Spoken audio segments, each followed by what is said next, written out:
Holidays-nale, adu namma GT Holidays da.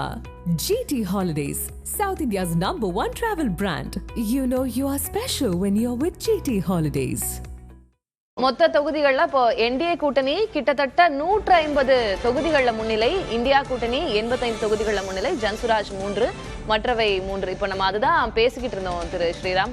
140க்கு மேல NDA வந்துருச்சு, முன்னிலை பெற்றுருச்சு, வெற்றி பெற்றுருச்சுன்னா ஓட்சோரி அப்படின்னு சொல்லியிருந்தாங்க. இப்ப 150 முன்னிலை அப்படின்ற அந்த நம்பரை பாக்குறோம். ஒரு மேஜிக் நம்பர் இருக்குங்க பீகார்ல. த்ரெஷோல்ட் லிமிட் வந்து 157 கிராஸ் பண்ணாங்கன்னா அப்பர் லிமிட்டை சொல்ல முடியாது. இது என்னுடைய ஃப்ரெண்டு ஜேவிசி கூட ஒரு நேஷனல் சேனலில் சொல்லிட்டு இருந்தார். எப்படி வந்து ஒரு இதில் வந்து 149 குஜராத்தில் தாண்டினீங்கன்னா அப்பர் லிமிட் 180 200 கூட வின் பண்ணலாம் அப்படி. ஏன்னா இதில் என்னன்னா அவர்கள் அந்த ஒரு கான்ஃபிடென்ஸை வந்து மக்கள் மத்தியில் ஏற்படுத்தியிருக்காங்கன்னு தான் அர்த்தம். இப்போ 150 எனக்கு என்னை பொறுத்த வரைக்கும் ஒரு 140 கிட்ட 135 40க்குள்ள தான் செட்டில் ஆகும் தான் நான் பார்க்கிறேன். ஏன்னா இப்போ இருக்கிறதெல்லாம் வெரி ஏர்லி ட்ரெண்ட்ஸ், எந்த அளவுக்கு நம்பர் இருக்குன்ட்டு. அது வந்து மார்ஜினல் சீட்ஸை எந்த அளவுக்கு கன்வெர்ட் பண்ணியிருக்காங்க. ஏன்னா போன முறை கிட்டத்தட்ட ஒரு 45-50 seat, correct me if I am wrong, கிட்டத்தட்ட வந்து 1000 ஓட்ஸ்குள்ள இருந்தது. அந்த 52 சீட்ஸ், அந்த கிட்டத்தட்ட அந்த சீட்டை எப்படி கன்வெர்ட் பண்ணியிருக்காங்க அப்படிங்கிறதையும் முக்கியமாக பார்க்கணும். ஏன்னா நீங்கள் வந்து மெஜாரிட்டி சீட்ஸை, மார்ஜினல் சீட்ஸ் இல்லாமல் வந்து நீங்கள் வந்து மிகப்பெரிய வித்தியாசத்தில் ஒரு 2000க்கு மேலே இருக்கக்கூடிய வித்தியாசத்தில் இருக்கக்கூடிய சீட்ஸை வந்து ரீட்டைன் பண்ணுறது கூட ஈஸி தான். பட் மார்ஜினல் சீட்ஸை கன்வெர்ட் பண்ணியிருக்கிறதுல தான் இந்த கிரவுண்ட் லெவல் ஒர்க் நடந்திருக்கு. அந்த கிரவுண்ட் லெவல் ஒர்க்கில் வந்து இந்த ஷபீர் சொன்ன மாதிரி இந்த அலையன்ஸ் ஒரு கொஹசிவ் அலையன்ஸாக கிரவுண்ட் லெவல் வரைக்கும் வேலை பண்ணியிருக்காங்க. இன்ஃபேக்ட் பீகார் தேர்தலில் கடைசி ஒரு வாரத்துக்கு முன்னாடி வரைக்கும் ஆர்எஸ்எஸ் உள்ளே இறங்கல.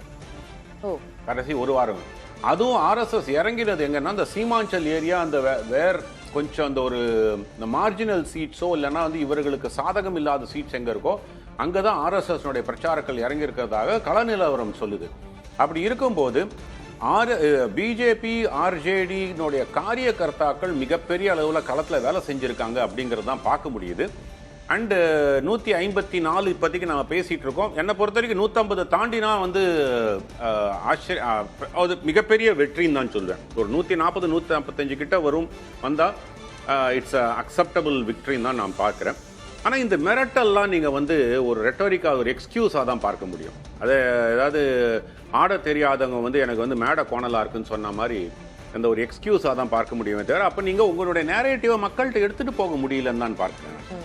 ராகுல் காந்தி போன்றவர்கள் தன்னை காபந்து பண்ணிக்கிறது தான் பார்க்குறாரே தவிர கட்சியை வின் பண்ண வைக்கணும்னு எந்த விதத்துலையும் நடத்ததில்லை. ஷபீர் சொன்ன மாதிரி காங்கிரஸ் தவறுதுன்னு சொல்கிறாரு இல்லையா, நேரேட்டிவ் செட் பண்ண.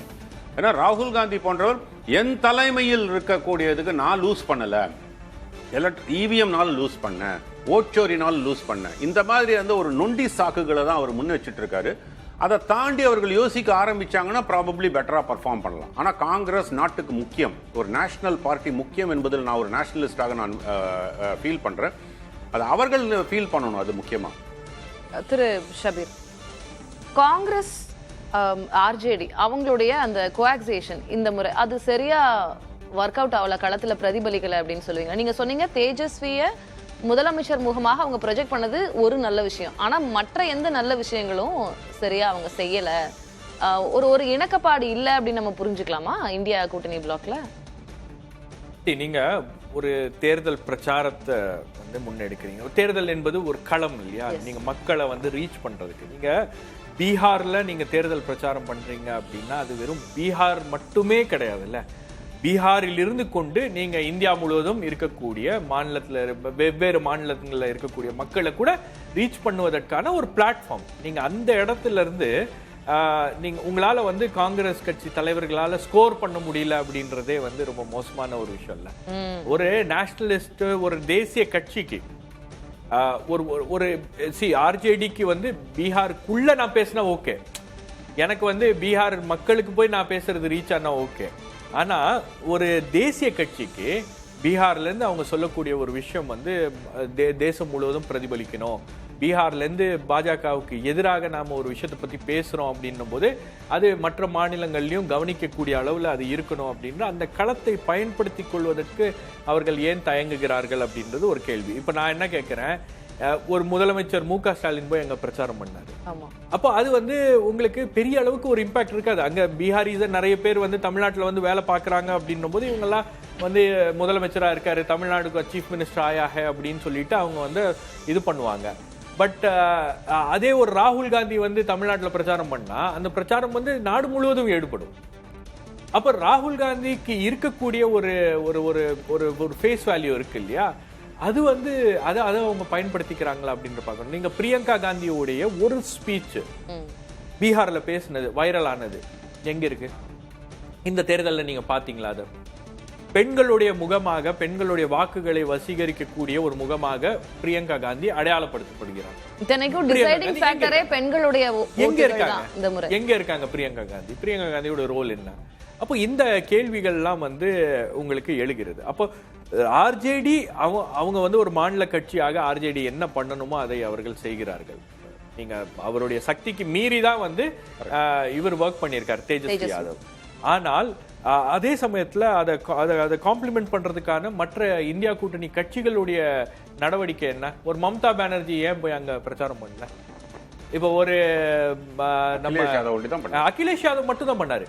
ஆக்சுவலா இந்த தேர்தலில் பாத்தீங்கன்னா ரொம்ப கூடுதலா வலு சேர்க்கும் வகையில மகாகத்பந்தனுக்காக போராடி களத்துல கேம்பெயின் பண்ண ஒரு தலைவர்னா அகிலேஷ் யாதவ் சொல்லலாம். நீங்க அகிலேஷ் யாதவ் பேசினா ஒரு தாக்கம் ஏற்படும். ஏன்னா உங்களுக்கு யூபி, பீகார் போன்ற பகுதிகளில் ஒரு சின்ன ஒரு அண்டர்ஸ்டாண்டிங் இருக்கும், ஒரு லாங்குவேஜ் வந்து அவங்க ரிலேட் பண்ண முடியும். ரெண்டாவது உங்களுக்கு இந்த சீமாஞ்சல் ஏரியால கிட்டத்தட்ட 68% முஸ்லிம் வாக்குகள் இருக்கு. அந்த இடத்துல தான் எஸ்ஏஆர் வந்து ஒரு மிகப்பெரிய தாக்கத்தை ஏற்படுத்தி இருக்கு அப்படின்னு நீங்க அந்த இடத்துல எஸ்ஏஆர் வந்து ஒரு தாக்கத்தை ஏற்படுத்தி இருக்கு. நிறைய ஓட்டர்ஸ் டிலீஷன் நடந்திருக்கு அப்படின்னும் போது இதெல்லாம் முன்கூட்டியே கணிக்க வேண்டியது யாருடைய பொறுப்பு? எப்படி கணித்து களத்துல அதை எப்படி சரி செய்திருக்க வேண்டும்? களத்துல வந்து அதனுடைய தாக்கம் வந்து தேர்தலில் எதிரொலிக்கும் அப்படின்னும் போது அதை பண்ணியிருக்கணும். பட் எதுவுமே வந்து நீங்க கிரவுண்ட் லெவல்ல உங்களால ஒர்க் பண்ணாம ஒரு ரிசல்ட் மட்டும் வரணும் அப்படின்னா அந்த எலெக்ஷன் ஸ்ட்ராட்டஜி எல்லாம் வந்து ஒரு 10 வருஷத்துக்கு முன்னாடி முடிஞ்சிருச்சு. இனி நீங்க வந்து ஒரு எலெக்ஷனை ஜெயிக்கணும் அப்படின்னா you need to have a robust electoral machinery. உங்களுக்கு அந்த எலக்டோரல் மெஷினரி அப்படின்றது வந்து கிட்டத்தட்ட நான் வந்து யார் அதை கட்டமைச்சிருக்காங்க இந்தியா முழுவதும் இதுல இருந்தெல்லாம் ஒரு பாடத்தை கத்துக்கிட்டாங்கன்னா திமுக அதை அடாப்ட் பண்ணியிருக்கு. திமுக கத்துக்கிட்டு இருக்கு. நீங்க 68,000 பூத் அப்படின்னா 68,000 பூத்துக்கும் பூத் ஏஜென்ட்ஸ் இருக்காங்க. அந்த 68,000 பூத் ஏஜென்ட்ஸையும் பாத்துக்கிறதுக்கு ஒரு 10-20 பேர் இருக்காங்க. கிட்டத்தட்ட நீங்க பாத்தீங்கன்னா ஒரு 3-4 லட்சம் பேர் வந்து பூத்தை மட்டுமே கண்காணிக்கிற அளவுக்கு பூத் ஆக்டிவிட்டிஸ் ரிலேட்டட் ஆக்டிவிட்டிஸ் மட்டுமே பாக்குறதுக்கு ஆட்களை போட்டு வச்சிருக்காங்க. அதுல வந்து நீங்க ஒரு 2 லட்சம் பேர் வேலை பார்க்கலன்னு வச்சுங்க, மீதி 2 லட்சம் பேர் வேலை பார்த்தாலும் உங்களுக்கு அந்த டிசைட் ரிசல்ட். எலெக்ஷன் மிஷினரிய பாரதிய ஜனதா நார்த்ல எப்படி வச்சிருக்காங்களோ இங்க தமிழ்நாட்டுல திமுக வச்சிருக்கு. திமுக அதை காப்பி பண்ணிருக்கு. நீங்க யோசிச்சு பாருங்க, திமுக மாதிரி ஒரு அமைப்பு ஒரு ஸ்ட்ராட்டஜி கம்பெனியை வந்து இன்டர்னலைஸ் பண்ணிட்டாங்க. அவங்களுடைய பார்ட்டியோட ஸ்ட்ரக்சருக்குள்ள கொண்டு வந்துட்டாங்க. மற்றவங்க எல்லாம் ஸ்ட்ராட்டஜிஸ்ட் ஹையர் பண்ணுவாங்க, அதுல இருந்து அவங்க கத்துக்கிட்டு காப்பி பண்ணி அதை இன்டர்னலைஸ் பண்ணிட்டாங்க. இப்போ ஒரு strategy company is part of DMK now. அப்ப அந்த மாதிரி ஒரு கட்டமைப்பை காங்கிரஸால ஏன் உருவாக்க முடியல? நீங்க கேசி வேணுகோபால் வந்து பிஜேபி காங்கிரஸோடைய ஒரு தெரிந்த முகம், நன்கு அறியப்பட்ட ஒரு தலைவர். யாருக்கு? கட்சிக்காரங்களுக்கு, மற்ற அரசியல் கட்சி தலைவருக்கு. பீகார்ல இருக்கிறவங்களுக்கு எப்படி தெரியும் கேசி வேணுகோபால் யாருங்க? கேசி வேணுகோபாலால எப்படி கனெக்ட் பண்ண முடியும் பீகார் மக்களோட? ஒரு கனெக்டை ஏற்படுத்தணும்ல. நீங்க இன்னைக்கு பிரதமர் மோடி பேசுறாரு அப்படின்னா பிரதமர் மோடி ஏற்படுத்துகின்ற அந்த கனெக்டை வந்து ராகுல் காந்தியால ஏற்படுத்த முடியல. நீங்க பிரசாந்த் கிஷோரால ஏன் அந்த கனெக்டை ஏற்படுத்த முடிகிறது அப்படின்னா பிரசாந்த் கிஷோர் அந்த மண்ணின் மைந்தர், அந்த லாங்குவேஜை பேசுறாரு. நான் என்ன லாங்குவேஜை பேசுறேனோ அதே லாங்குவேஜ் அவர் பேசுறாரு. நான் என்ன கேட்கணும்னு விரும்புறேனோ அதை பேசுறாரு. அப்ப அந்த லாங்குவேஜ், அந்த விஷயங்களை எல்லாம் வந்து பேச காங்கிரஸ் ஏன் தவறுகிறது? அப்ப அவங்களுடைய பிளானிங்லயே ஏதோ ஒரு பிரச்சனை இருக்கு அப்படின்னு. காங்கிரஸ் தவறுனாலும் தேஜஸ்வி மண்ணின் மைந்தர் தானே அவர். கரெக்ட், அவர் பண்றாரு. இதான் நீ காம்ப்ளிமெண்ட் பண்ணணும்ல, நீங்க அதற்கு வலு சேர்க்கணும்ல. நீங்க டெல்லியில என்ன நடந்துச்சு? டெல்லியில ஆம் ஆத்மி கட்சி மட்டும் தனியா ஃபைட் பண்ற மாதிரி இருந்துச்சு.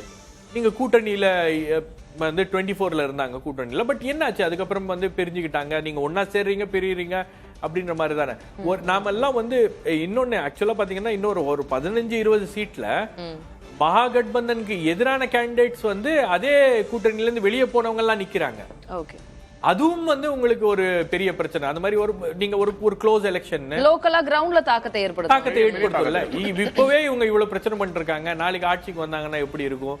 நீங்க அந்த அந்த ஒரு பிம்பம் வந்து ஒரு ஆப்டிக்ஸ் இருக்கு இல்லையா, ஒரு பிம்ப கட்டமைப்பு அப்படி இருக்கு இல்லையா, அது வந்து தேர்தலுக்கு முன்னாடி நீங்க ஜெயிக்கிறீங்களோ இல்லையோ நாம ஜெயிக்கிறோம் அப்படின்ற அந்த பிம்பத்தை கட்டமைக்க வேண்டியது ஒரு ரொம்ப முக்கியமான ஒரு விஷயம். நீங்க அது பண்ண ஆரம்பிச்சீங்கனாலே உங்களுக்கு வந்து நீங்க ஒரு 40% எலெக்ஷனை ஜெயிச்சிட்டீங்கன்னு அர்த்தம். மீதி 60% is depends on your activity. Holidays nale adu namma GT Holidays da. GT Holidays, South India's #1 travel brand. You know you are special when you're with GT Holidays.